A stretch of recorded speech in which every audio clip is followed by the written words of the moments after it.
மராத்தியிலிருந்து தமிழுக்கு வந்த சிவாஜியின் மூன்று தெய்வங்கள் திரைப்படம் 1980களுக்கு முன்பு மராத்தி மற்றும் வங்கமொழி படங்கள் அதிக அளவில் தமிழில் ரீமேக் செய்யப்பட்டது. ஹாலிவுட் படங்களை உல்டா செய்தும் திரைப்படங்கள் எடுக்கப்பட்டன. படத்தின் வெற்றியை கணக்கில் கொள்ளாமல் கதை பிடித்து போய் செய்யப்பட்ட ரீமேக் படங்களே அதிகம் என்று சொல்லலாம். அப்படி 1971ஆம் ஆண்டில் சிவாஜி நடிப்பில் வெளியான படம் தான் மூன்று தெய்வங்கள் திரைப்படம். 70களின் ஆரம்பம். சிவாஜி, எம்.ஜி. ராமச்சந்திரன் இருவரும் உச்சத்தில் இருந்த நேரம். வழக்கம் போல் சிவாஜி நிறைய படங்களாக நடித்து தள்ளினார். எம்.ஜி. ராமச்சந்திரன் அவர்கள் அதில் பாதி படங்கள் நடித்தார்.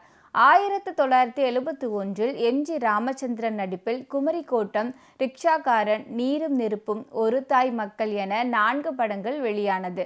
இதில் ரிக்ஷாக்காரன் தவிர்த்து மற்ற 3 படங்களையும் பா. நீலகண்டன் அவர்கள் இயக்கினார். அதேபோல் 4 படங்களில் 3இல் ஜெயலலிதா தான் கதாநாயகி. ஒரு தாய் மக்கள் படம் தவிர்த்து மற்ற 3ம் வண்ணப்படங்கள். சிவாஜி அவர்களுக்கு அந்த வருடம் நல்ல அறுவடை என்றே சொல்லலாம். மொத்தம் 9 படங்கள். அருணோதயம், இருதுருவம், குலமா குணமா, சவாலே சமாளி, சுமதி என் சுந்தரி, தங்கைக்காக, தேனும் பாலும், பிராப்தம், மூன்று தெய்வங்கள் போன்ற படங்கள். இதில் சாவித்திரி அவர்கள் தயாரித்த பிராப்தம் படு தோல்வியை அடைந்தது.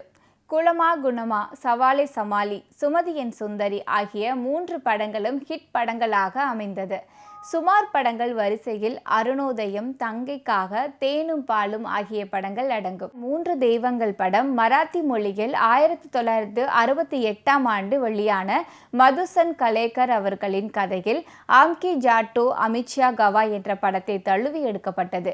பிற மொழியில் இருந்து ரீமேக் செய்தாலும் தமிழுக்கு ஏற்ப திரைக்கதையை மாற்றி எழுத ஒரு எழுத்தாளரை நியமிப்பது அன்றைய காலத்து மரபு.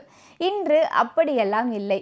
இயக்குனரும் உதவி இயக்குனரும் கூடி பேசி திரைக்கதையை எழுதிவிடுகிறார்கள். இல்லை என்றால் கோஸ்ட் ரைட்டரை பயன்படுத்திவிட்டு இயக்குனரோ தயாரிப்பாளரோ திரைக்கதை என தனது பெயரை போட்டு கொள்கிறார்கள். அந்த காலகட்டத்தில் அப்படியெல்லாம் நடக்கவில்லை. மூன்று தெய்வங்கள் படத்தை தயாரித்த ஸ்ரீ புவனேஸ்வரி மூவிஸ் நிறுவனத்தின் கே.ஆர். சீனிவாசன், என். நாகசுப்பிரமணியம் ஆகியோர் திரைக்கதை எழுதும் பொறுப்பை சித்ராலயா கோபுவிடம் ஒப்படைத்தது. கோபு இயக்குனர் ஸ்ரீதரின் நண்பர். அவருடைய பல வெற்றி படங்களில் பங்களிப்பு செய்தவர். 60க்கும் மேற்பட்ட படங்களுக்கு திரைக்கதை எழுதி இருக்கிறார். 27 படங்களை இயக்கியிருக்கிறார். அவை பெரும்பாலும் நகைச்சுவை படங்கள். அதிலிருந்து சற்று மாறுபட்டது மூன்று தெய்வங்கள் படம். பாடல்களை கவியரசர் கண்ணதாசன் எழுத மென்னிசை மாமன்னர் எம்.எஸ். விஸ்வநாதன் இசையமைத்திருந்தார். முதல் பாடல் சந்திரகலா குளித்து கொண்டே பாடும் தேன்மலையிலே மாங்கனி நனைந்தது பாடலை பி. சுசீலா தனித்து பாடியிருப்பார். திருடர்களான சிவாஜி, முத்துராமன், நாகேஷ் 3 பேரும் நல்லவர்கள் போல் நடித்து ஒரு வீட்டில் அடைக்கலம் புகுவார்கள். அந்த வீட்டில் உள்ளவர்களின் நல்ல செயல்கள் எப்படி திருடர்களை திருத்துகிறது என்பது கதை. இதனை தீன்சோர் என்ற பெயரில் 1973ஆம் ஆண்டில் இந்தியில் எடுத்திருந்தார்கள். தமிழ் படத்தை இயக்கியவர் தாதா மிராசி அவர்கள்.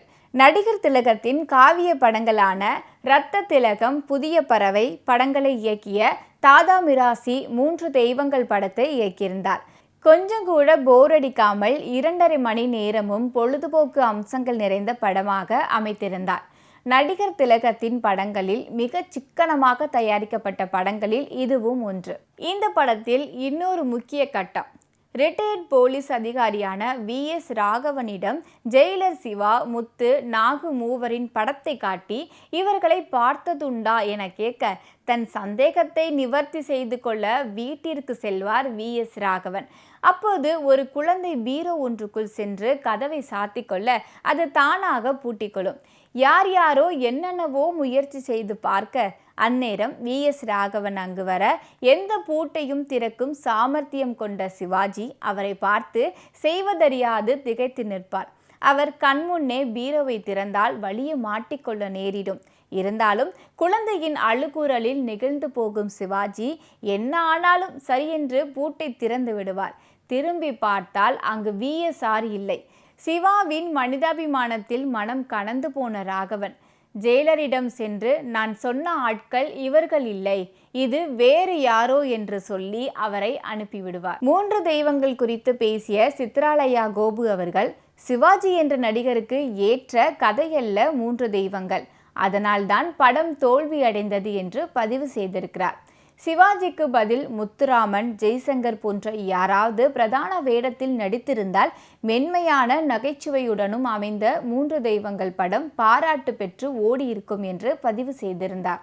இவர் இந்த மூன்று தெய்வங்கள் படம் வெளியான அடுத்த ஆண்டில், அதாவது 1972 தான் காசிதான் கடவுளடா என்ற படம் மூலமா இயக்குனர் ஆனார் என்பது குறிப்பிட்டு சொல்ல வேண்டிய ஒன்று. இவருடைய இயக்கத்தில் வெளிவந்த படங்களை தொடர்ந்து பார்க்கையில் வெவ்வேறு கதைக்களத்தை கையாண்டிருக்கிறார் என்பது புரியும். எந்த காட்சியும் அனாவசியமானது என்று சொல்லிவிட முடியாத அளவுக்கு ஒரு நேர்த்தி இவருடைய படங்களில் உண்டு. இன்னைக்கு சரித்திர நாயகன் சிவாஜி கணேசன் நிகழ்ச்சியில் அவருடைய வெற்றி படத்தை பற்றி பார்த்தோம். அது மட்டும் இல்லாமல் அவருடைய திரைப்படத்தில் நடந்த சுவாரஸ்யமான தகவல்கள் பற்றியும் பார்த்தோம். நாளைக்கு வேறொரு நிகழ்ச்சியில் உங்களை சந்திக்கிறேன். அது வரைக்கும் உங்களது விடைபெறுவது நான் உங்கள் பவானி. நன்றி, வணக்கம்.